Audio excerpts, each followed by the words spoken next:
Martedì 21 giugno, San Luigi Gonzaga.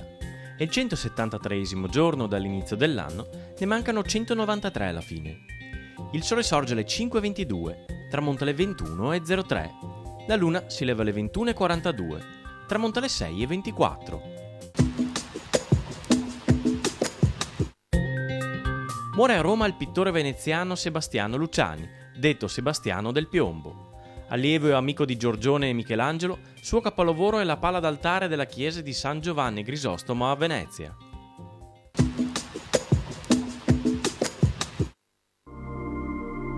Le previsioni per domani: tempo stabile con cielo in prevalenza sereno o poco nuvoloso, precipitazioni assenti, temperature minime senza variazioni di rilievo, massime in ulteriore aumento.